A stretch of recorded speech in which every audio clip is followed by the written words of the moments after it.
everyone, and welcome to the Path 11 podcast with your hosts, April and Mike. Today, we're speaking with Dr. Joe Gallenberger, who is a clinical psychologist with 30 years' experience as a therapist.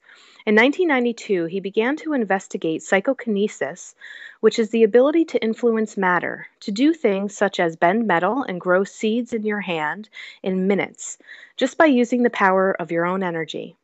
After achieving powerful, scientifically confirmed psychokinesis results at the university laboratory, Dr. Gallenberger began to teach psychokinesis to groups.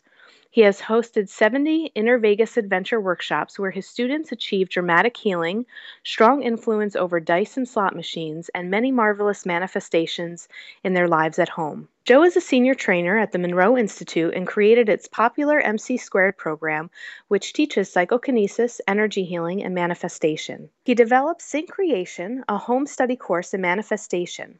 His book, Inner Vegas, Creating Miracles, Abundance, and Health, is a wild ride into the world of psychokinesis where mind, energized by the heart, influences matter.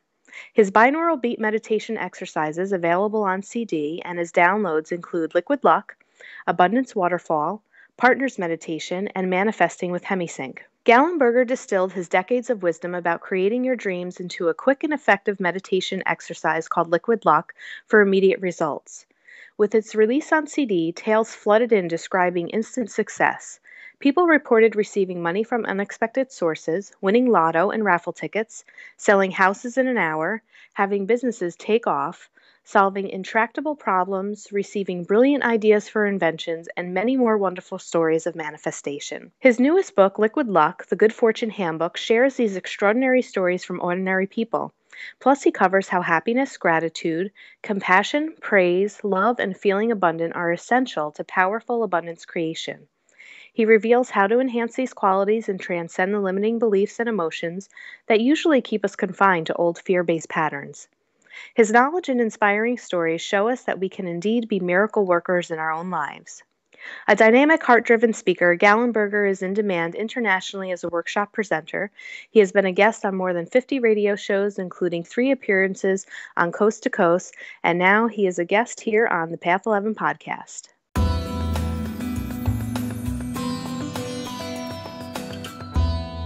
You have a wealth of knowledge on so many areas that we're really excited to talk about with the psychokinesis and manifestation, and we're just really excited to share the information that you have to give to our viewers. So we usually like to start off most of our interviews just finding about more about you. I'm excited to know that you are a clinical psychologist because that's the field in which I work in as well.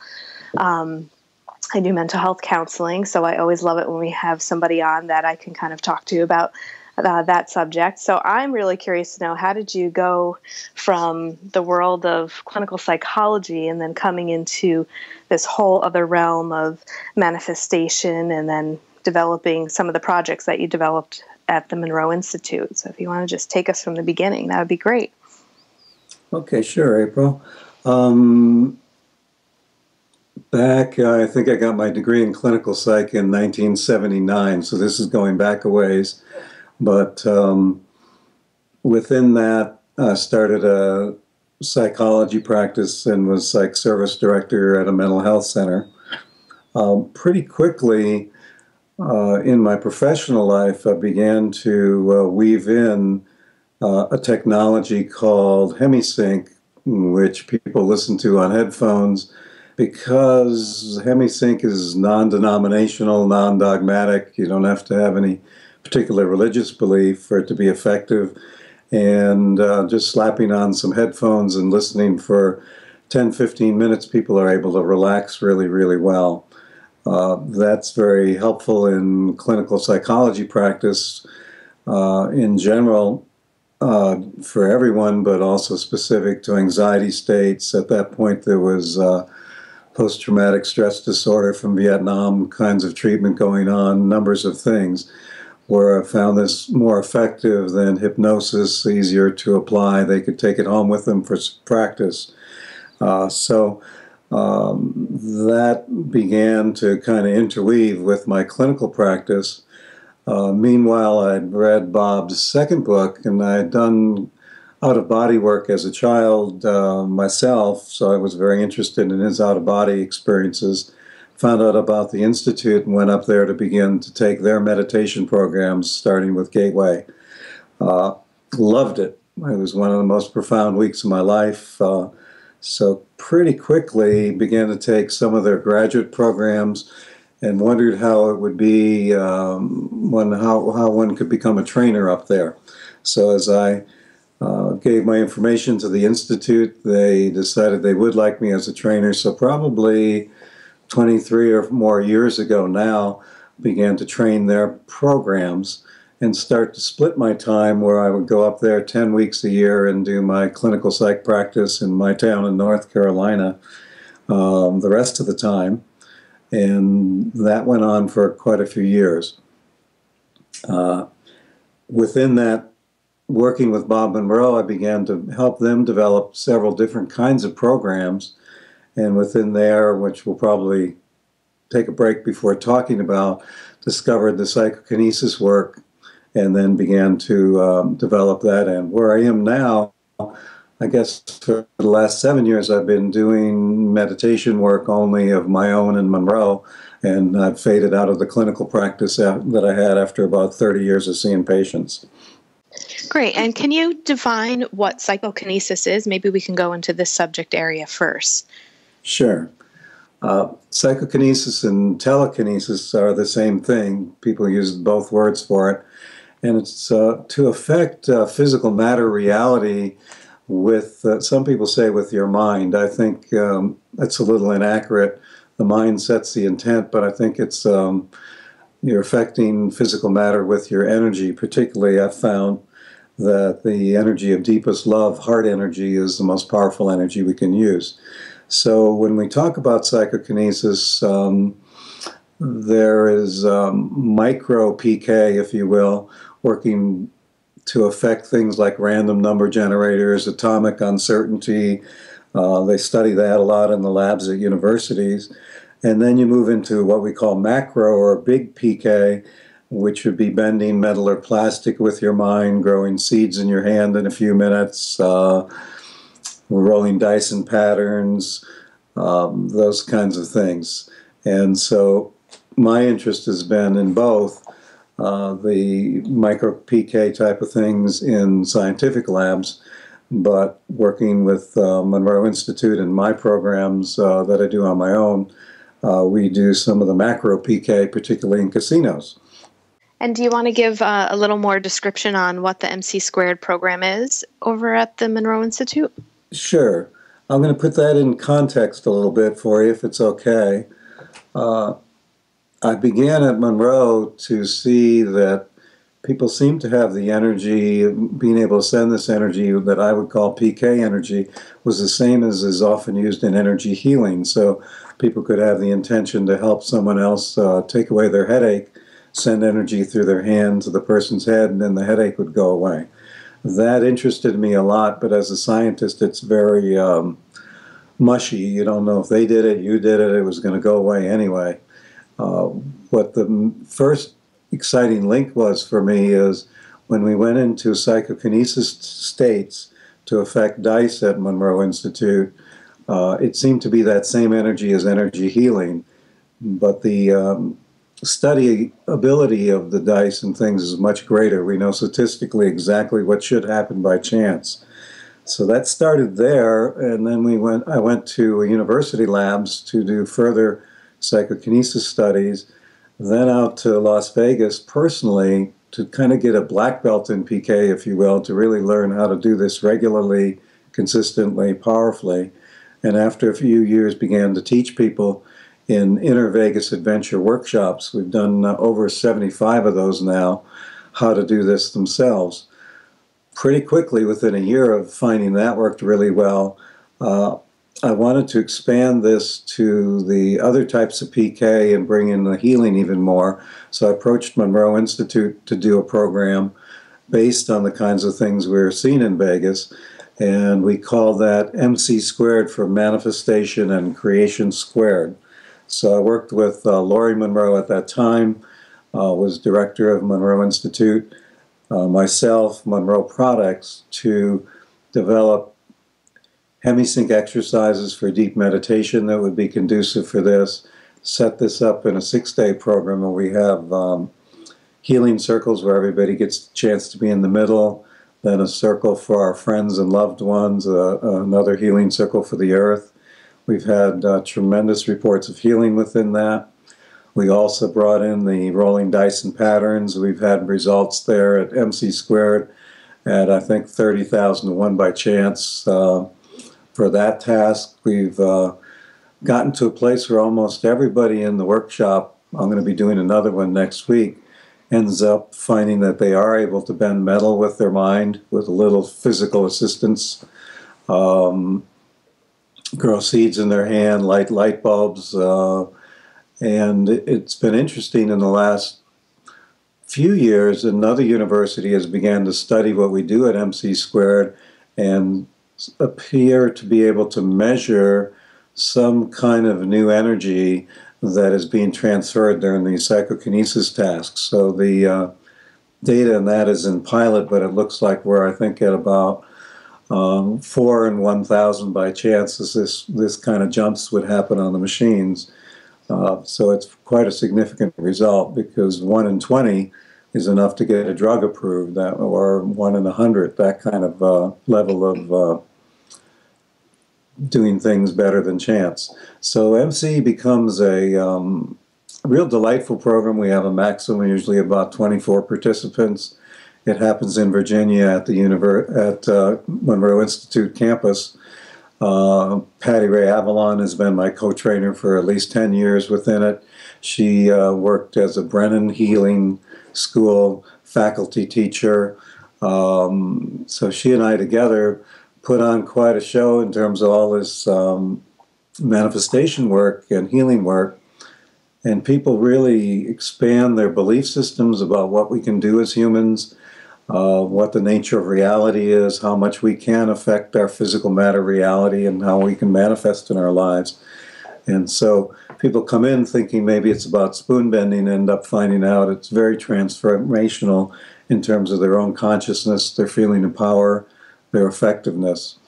And just to complete the cycle, after we did MC squared for many years, we decided also to put it out as a home study version we call Sync, S-Y-N-C, Creation, the word creation. So people, if they can't get up to the Institute, they can do this at home. And that's been very well received as well. Can you talk about the process that goes into doing a telekinesis session? Sure. The psychokinesis can happen spontaneously. We have things we call beginner's luck, say in casinos, where you see some real dramatic things that are unlikely.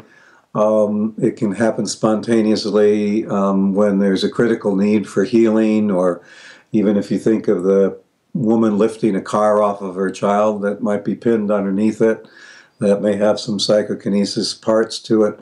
But when we do it in a planful way in workshops, we usually spend a few days raising energy and preparing. We raise energy first by relaxing, then beginning to offload any distractions of what's going on in the debates in Congress or whatever, daily life kinds of stresses. So we're clearing our energy. Then through the meditation systems, usually using the Hemi-Sync from Monroe, also using heart music, things that would be raising loving feelings, we are raising a very high, clear, clean energy, perhaps higher than people have ever experienced before. Once that's in place, then we begin to set our intention.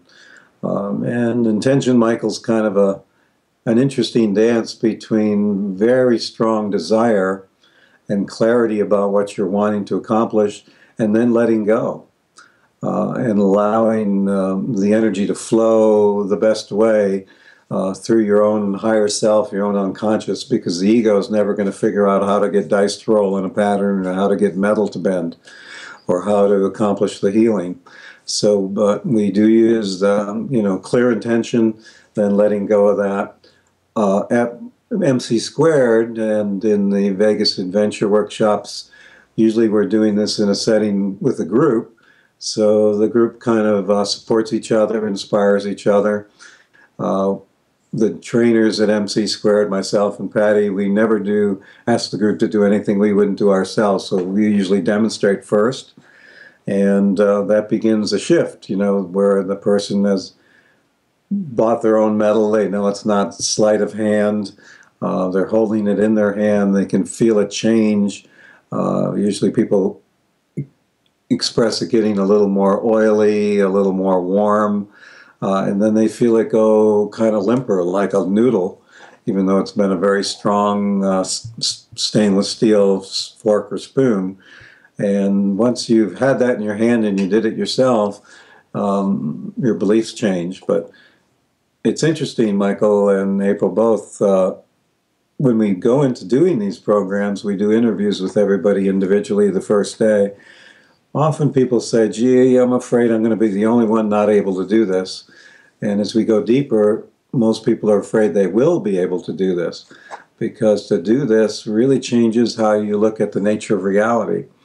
And anytime we introduce change into a belief system, it introduces unknowns. And as humans, we naturally fear the unknown a little bit. We're a little leery what that's going to make and do in our lives. So one of the keys to doing the psychokinesis is reducing fear.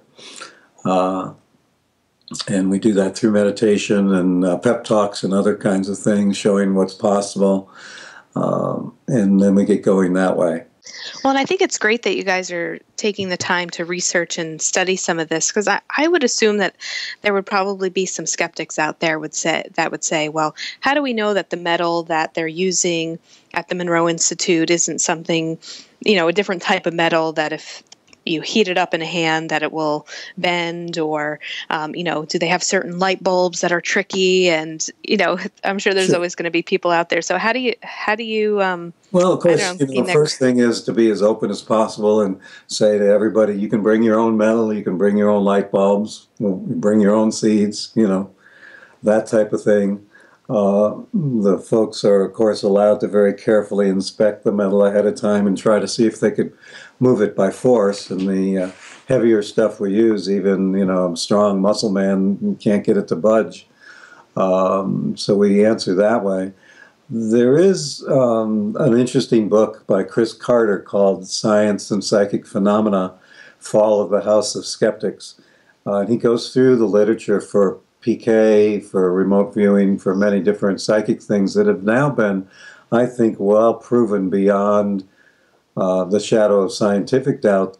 And when we look at the main bunch of skeptics, they're really not skeptics, which means you have an open mind, prove it to me, but rather they're debunkers.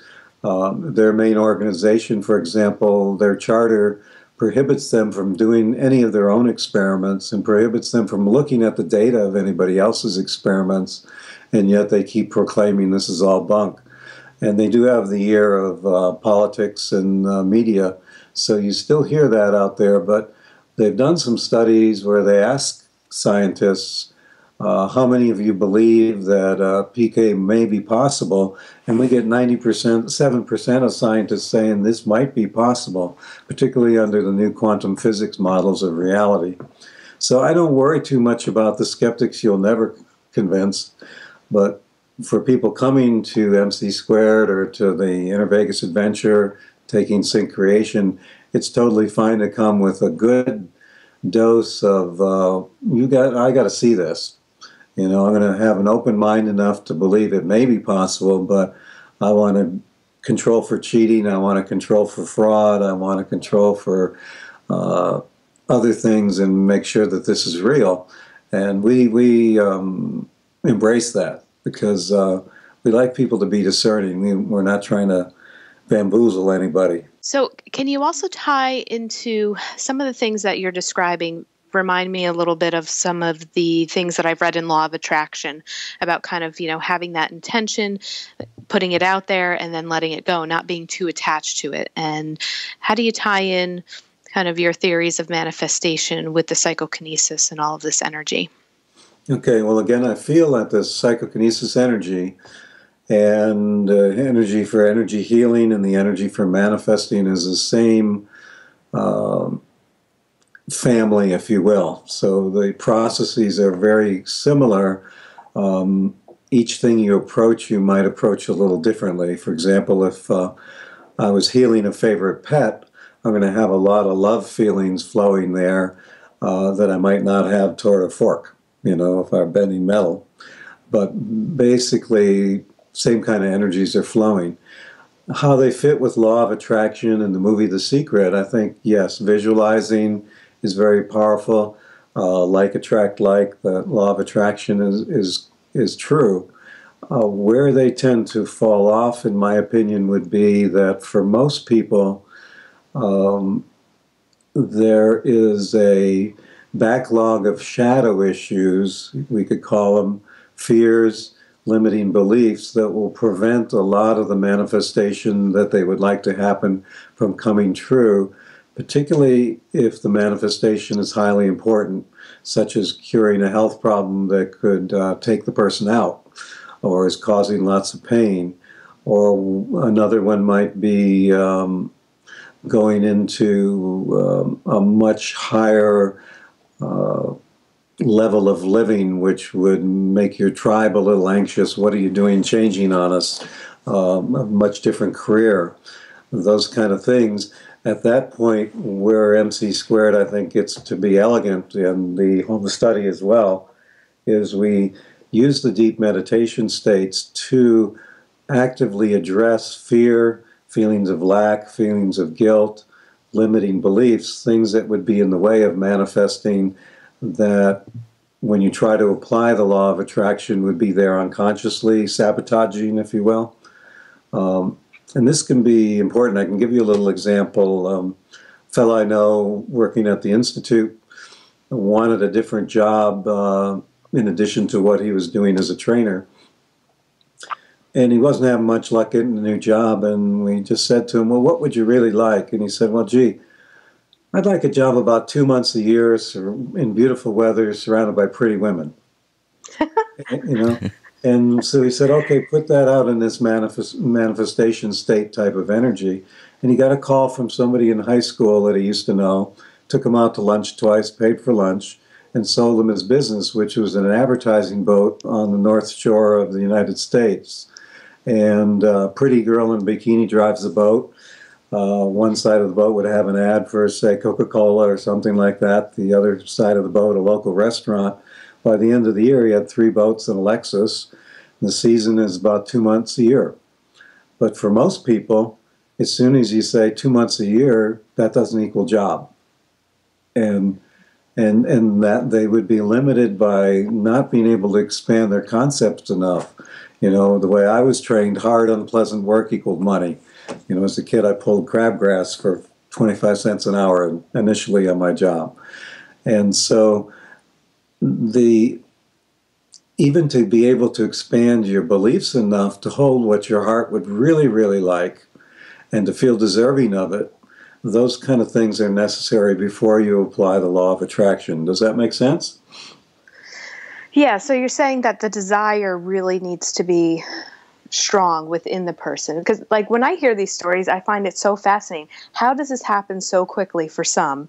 And then you have other people that are studying this and they're really putting the intention out there and they're working hard. And maybe it takes them 6 months to a year, or maybe for some people more years, or it never happens. So yes, so there can be a lot operating behind the scenes. It could be in another life they were burned at the stake for being a witch, or they lit the match, so they're suspicious of power.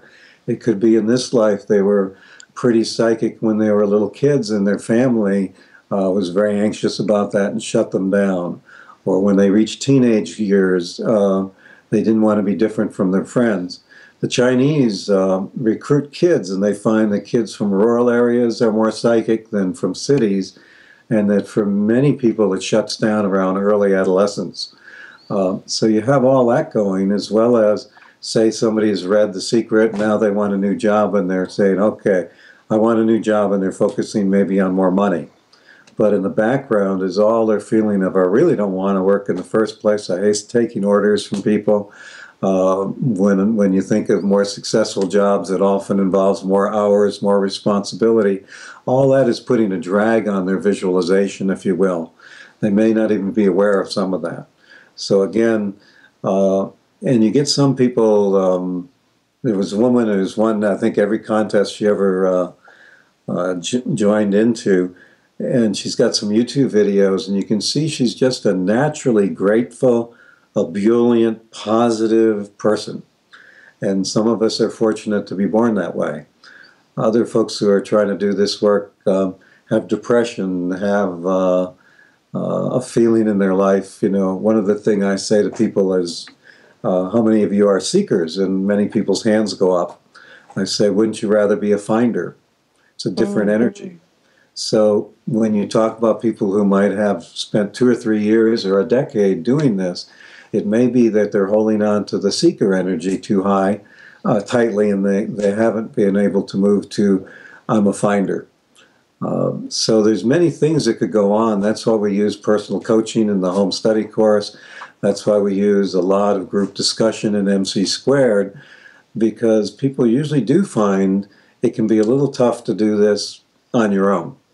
That's where the meditation exercises come in to really take you deep. That's where the group activities and coaching come in, because I think it's important for our world for us to be able to manifest more easily now.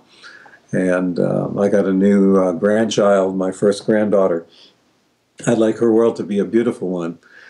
So I try to do everything I can to help people now move from all these high ideals of, you know, we know we're spiritual beings having a physical experience, the high ideal and the secret or the law of attraction, and saying, okay, let's be able to put these ideals into reality.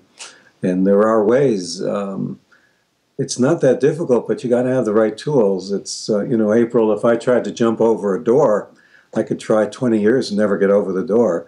If somebody had the kindness to show me how to use a pole vault, then I might get over the door in a week as I learned to use this tool. It's very similar here. People try real hard, but they're not approaching it quite as elegantly as they could in terms of the tools available nowadays. Yeah, I love how you, just that one sentence, you know, how many of you are seekers, and then wouldn't you rather be a finder? That's, I mean, just in that sentence alone, you can picture and imagine that, the shift in energy of what that means. So yes. That was great. And so I want to tell a little funny story. And sure. This will kind of tie into some of the work that you're doing with the Inner Vegas. I had a chance to listen to your Liquid Luck this morning before we did the interview. And I have to say, I loved it. I found myself smiling through the whole thing. The imagery that you gave was just so much fun. I was having so much fun doing it. And, you know, some of it is about, you know, manifesting that abundance and that luck. And so I drank my potion, and then I said, I'm going to go out and buy some scratch-off lottery tickets. I'm going to go get some coffee, and then I'm going to go get some scratch-off lottery tickets, and let me see if this works. So I went this morning, and maybe I was being more of a seeker than a finder, and I had to get some gas in my car, so I'm pumping the gas, and I'm like, all right, well, I probably have to follow my heart. So what do I remember seeing in the meditation? And my liquid was this beautiful pink and had like golden sparkles in it. So I'm like, all right, I'm going to pick a lottery ticket that has some pink and some yellow and gold. And so I did, and I scratched them off, and I didn't win anything. And, you know, some of the stuff, you know, with what's written on, you know, your website and stuff says that it can happen so quickly. So I was like really excited, and I had this belief, and I was like, it has to work. Why wouldn't it work? I was so happy doing the meditation. This felt so great. I mean, my energy was really high after I listened to it, and then I was a little bummed that it didn't work. Sure. So, you know, what happens in that regard? And I also have to say too, before I went in to buy the lottery ticket, and this might have negated it, I was kind of like, well, what if it does just the opposite? What if now I have really bad luck today? Wow. Interesting thought that you had there. Right. And so, you know, I go into the line to get my coffee, and it's a long line. And then I go to use my Dunkin' Donut app, and the app is canceled, and I had to use cash. And then I said, well, maybe this is a good thing, because now I have cash to buy the lottery tickets. So I was like, okay, you know, don't think bad. So I have a feeling kind of know my answer and played into some of the fear that you were talking about, but I'm just curious to know how you would kind of pick apart my process and why Sure. maybe it didn't work that immediate. Sure. Well, April, first, just to help the audience know, after many years of doing these things that I've mentioned, actually decades, I wanted to give people a chance to get a taste of this in about 30 minutes. So I developed this CD called Liquid Luck, where, as you mentioned, go into meditation using the binaural beat technology. Imagine creating a vial of liquid that you can drink anytime you want and have a wonderful day. And when I did that, within hours of making the exercise up, even in print, I began to get reports of people winning jackpots at casinos, getting those scratch-off tickets. And within months, I had so many stories that I wrote a book called Liquid Luck, The Good Fortune Handbook, with all these stories. For some people, yeah, they had had a house on the market for 6 months, no luck, and they listened to Liquid Luck and sold it the next hour, that kind of thing. In your story, what is standing out for me is, yep, mood is good, it all feels possible, and I think maybe something kicked in of, about power. And what if it makes it all bad? What if it, this, that, or the other? I would urge you to just keep rolling. We've had people listen to it every day for a month or every day for a week, and then things kick in. Some people just listen to it once in a while, but it kicks in the next time when they're not quite as alert we mentioned intention, let go. When we bend the metal or whatever, we set up this strong intention, and then we usually distract people with a funny story or something, because if they're focused too strongly on it, it might not happen. I would also wonder if you seem to logically decide to go for a ticket that had the same colors as in the vial liquid. If you had any intuition when you went in that, say, that one was number 14 on the list, and next to it was a different ticket that looked different, but you had a little intuitive pull to that. It sounds like your selection ended up a little logical. And versus, scanning your hand over which one might have had the energy even with your eyes closed, something like that. But who knows? I just hope you try it again. It works a lot better, and I'm glad you really enjoyed the meditation. Oh, I will. Yeah, I mean, I have a trip down to Atlantic City. I can't wait to finish reading your book next week to go see a Maroon 5 concert. So, I'm kind of excited to play with this a little bit. But Mike has a really great story of just the opposite in a casino. Mike, do you want to share that? Sure. Yeah, this was 2003. It's about a year before my daughter was born, and I was at an advertising job, and we kind of had like this employee appreciation day, and they took us to a casino. They put all the employees one day on a bus, and we went to a casino that was about 2 hours away. And we kind of knew this was happening, and so like the night before, I was thinking, it's like, oh, that'd be great if I could just go in the casino, play a couple slots, and win like $400 or $500 to get my daughter's crib. And because we're putting together her nursery and everything, and that was like the one big thing that we needed. And I think money was probably tight at the time, and I was like, oh, that'd be great, just an extra $400 and we can do it. And so we go to the casino, and I think I dropped in like $200 because I followed the casino plan where you start winning immediately and then you start losing everything. And I think I got down to like my last $20. I'm like, well, that's all I'm going to do. And so I think I don't remember exactly how low I went in that $20, but it got pretty low. And then I just started winning everything back. And I walked out of the casino that day with between $400 and $500. Just enough to get the crib that we needed. And at the time I was thinking, because I only played the nickel slots, which don't have huge payouts, and they're not huge risks. but I don't know exactly what happened. At the time, I was very analytical about it, and I thought it was the process that I was doing. Because I had this idea where if I put in, so many cents, like maybe 50 cents worth of bets, and I lost, the next time I go in, I put in 75 cents, and then I would win, each time. But I'm not a huge gambler, so I don't know if that was stupid or what. But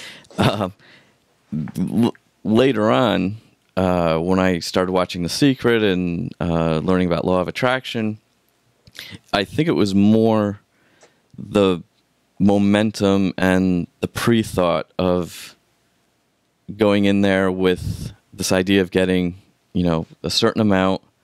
And I had probably about a 10-hour build-up going into that day of thinking. If I can interrupt you, I would say it was almost ideal. It's about something for your new daughter, which generates lots of love and excitement. It would be really nice, which is PK is results driven, but not desperate. So if it didn't happen, you're still okay, and all of that. But it was one of those juicy prizes that were just in that sweet spot, that they're really good at activating the heart. You can see it as possible rather than 5 million, Right. So that ahead of time, clarity of desire and thinking, I think, came with you into the casino and actually overrode some of the things, as a more experienced gambler might say, were kind of poor choices to do, like the 50 cents and then 75 at all. And it overrode your belief systems about casinos, win at the beginning and give it all back, whatever else you've mentioned. But the initial visualization was so clear, and it was heart-based, that it came in almost precisely the 400 or 500, just like you wanted. And that points to that you don't have to be perfect in this. What we find in MC Squared and Vegas home study as well is, say if somebody is in 80% fear and 20% desire, it's usually going to be they get what they don't want. So that would be, I've been out of work 10 months and I'm going to a job interview. I hope I don't get rejected, because then I'm going to lose my house. That's a tough thing to manifest over. Once you get to about 60% desire and 40% fear, things will begin to come in, but they come in slowly and with glitches. Okay, when you get to 20% fear and 80% desire, that's when things begin to happen in ways that you even can't anticipate how great they are, where not only do you get what you wanted, but maybe you make a new friend along the way. Things go very rapidly with lots of synchronicity. So as you approach near, 90% desire, 10% fear, that's when the fun begins to really happen. You had a mix there, but you had enough clarity of desire that I think it carried you through really well. Does that make sense? Yeah, it does. And it was also a good thing too, where, like, I'm always thinking about, I got to be working.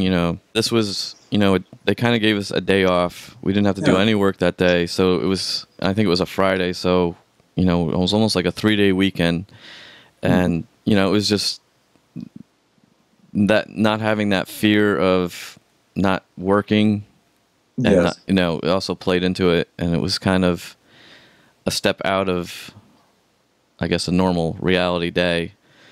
Probably helped a little bit too. So most of this stuff, going back to law of attraction, people will talk about your thoughts. Think about what you want, visualize it, etc. I think that's maybe 20% of the thing. 80% of it is the energy. Are you really feeling good? Is your heart open? You really clear and clean about this particular thing? And it's almost like the intention. What you want is the steering wheel in the car. It'll point you in the direction you want to go. But the energy is the gas. And I have found over the years, working with the deepest energies of love in the heart, is the most positive spiritually and psychologically. You can use anger energy for psychokinesis. At times, people get so angry they could break glass, and then their windshield shatters. But we want it to be positive, and we want it to be consistent, and that's why we use the kinds of imagery you mentioned, April, that you heard in Liquid Luck of happiness and praise and abundance and good fortune, compassion, those kind of very positive energies, because we find that really works. And then if you have the clear intention, boy, things can come very fast. So I just, invite people that are listeners to experiment with this. If you can afford to take the time and money to come up to Monroe Institute for MC Squared type of thing, Monroe Institute's an absolutely wonderful setting. You'll have one of the best weeks of your life up there. If you got to go a little on the other end of things and say, I can go $20 to taste this, then look at getting a CD like Liquid Luck or a book. But to somehow engage this, because they don't teach it in high school or college, and I think it's a really great life skill to be able to, move along. I'll give you an example. I tend to live in this high energy because I think it's a really nice yoga to do that. So I had a thought, gee, I'd like to go to Paris and take my wife. She's never seen the city, and I love the city. And by the end of the day, I had an email saying, would you like to train in Paris, a workshop? So I said, yeah, and I think I'd like to go first class round trip for free. By the end of the day, I had free round trip tickets. My image on this is this or something better and for the good of all. So we went, we had a wonderful time. We took a couple weeks after to tour the countryside after we had adjusted to the language and the time change. And it resulted in about another more than a dozen workshops in Europe, including one in Germany where we had this big healing about people's feelings about the Holocaust.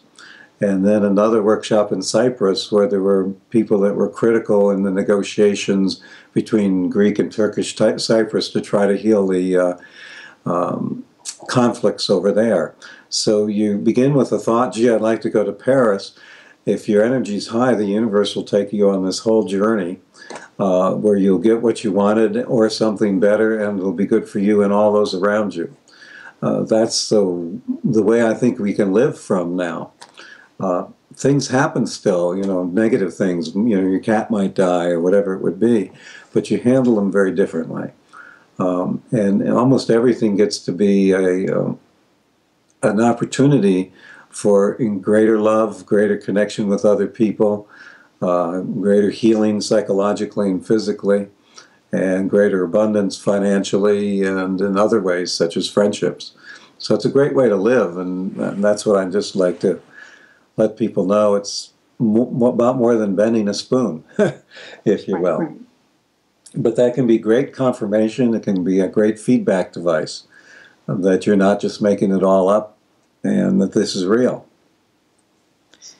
And I kind of want to, you kind of started talking about it, everyday life, living like this, knowing, this potential. How do you go about every day with this knowledge? Well, it makes things, you pay attention. You probably pay less attention to broadcast media and all the fear mongering that goes on and a lot of that kind of stuff.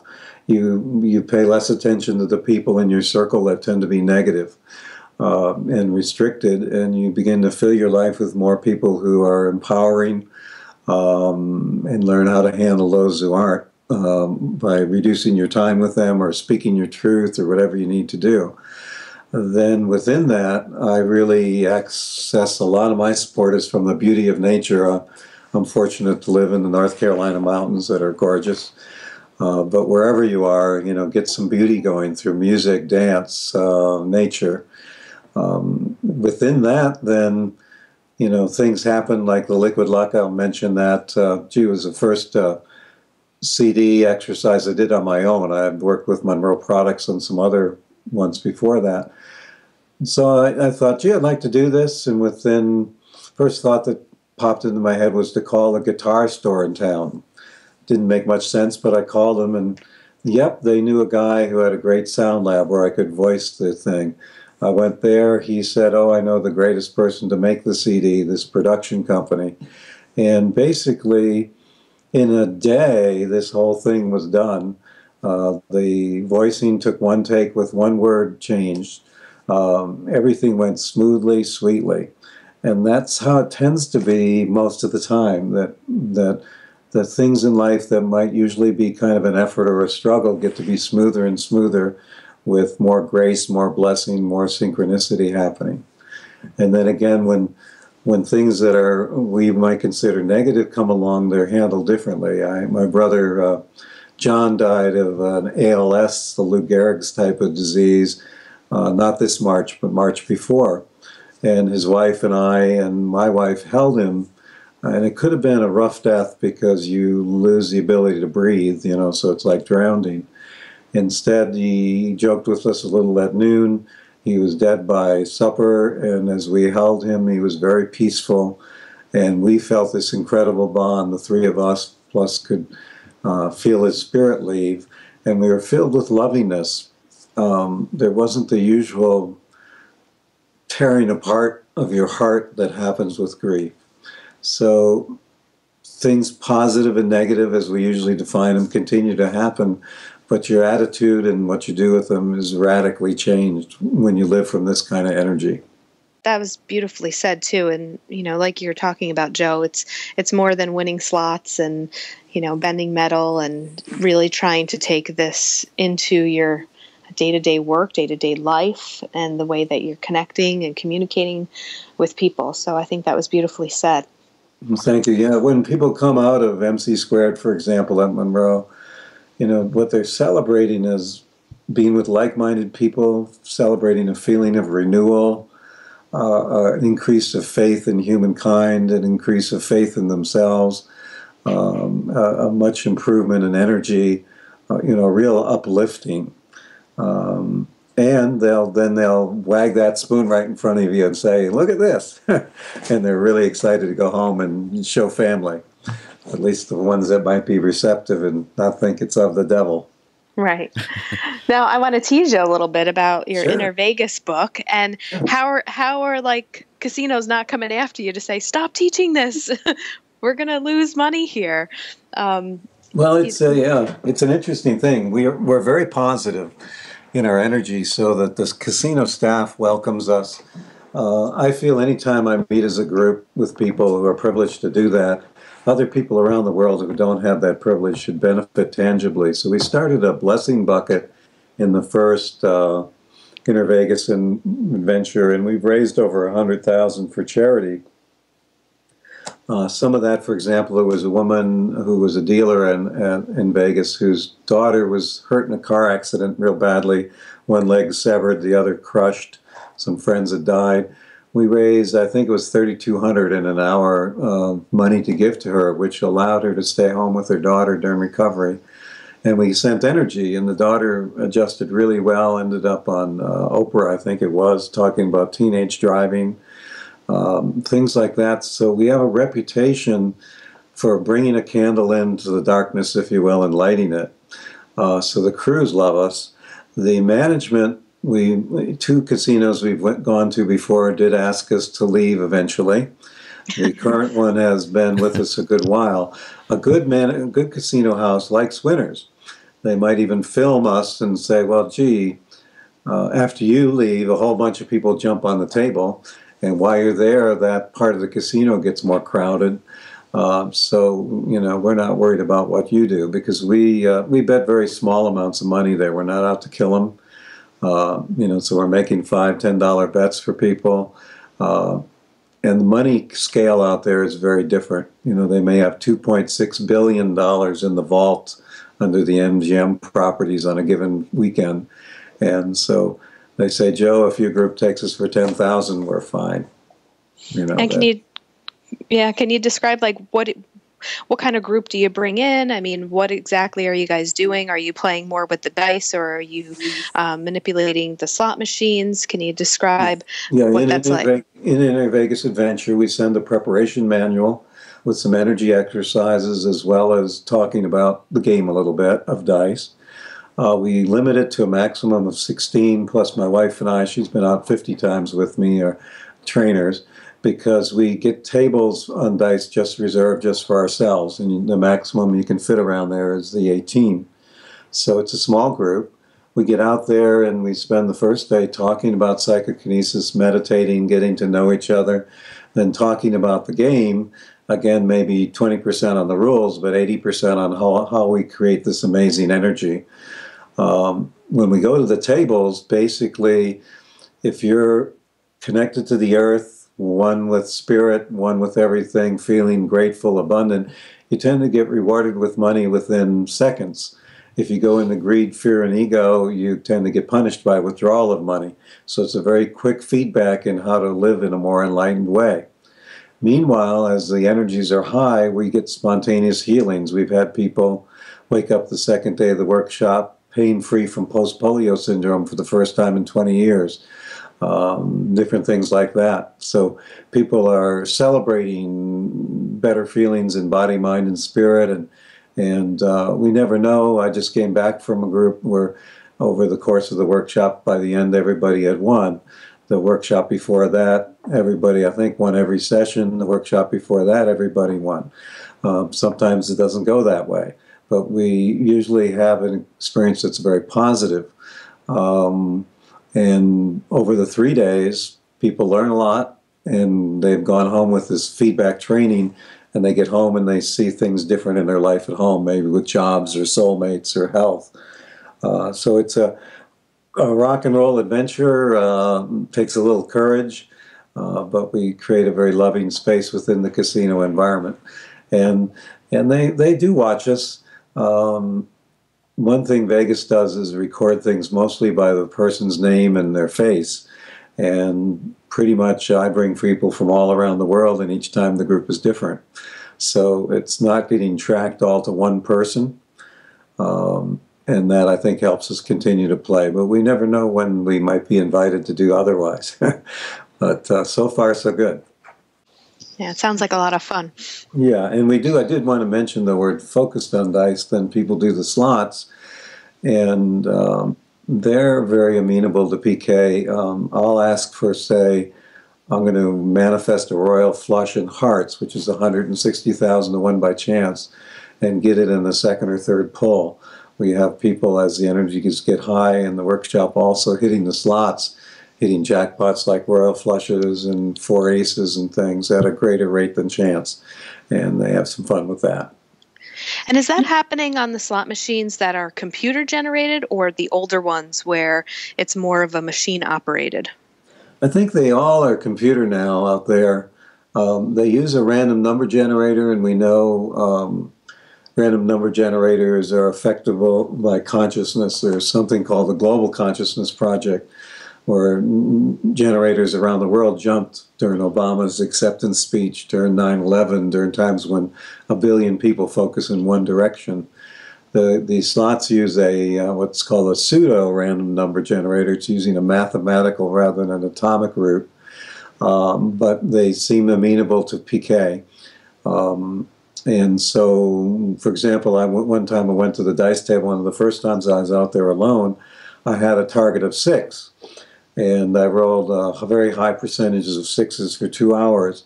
The next thing I did is just sit down at a slot machine to relax. What do you think my first hand was? 4 6s. Okay, and then I thought, gee, I'm a great king of light. My next hand was 4 kings, and then kings and 6s for a half hour. So your thoughts do translate to the slots, and it's real interesting. We often, 7 is not a good number in dice the way we play it. So we'll send the 7 on a tour of the outer planets or to the slot machines. One time I sent it home, and my first call when I got home to return was 770-777-7707. But when sending them to the slots, when people sit down after the dice session, they may hit 4 7s with greater frequency than expected.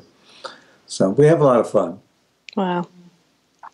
I also wanted to ask, because you mentioned a little bit earlier about how some people can use, anger to break things, or maybe not using it in a positive light. So how does that work if people learn to study this and are using it more for, I don't think evil's the right word, but more towards a negative approach in life to hurt people, to get back at people? I think it's possible, but it sure is rare.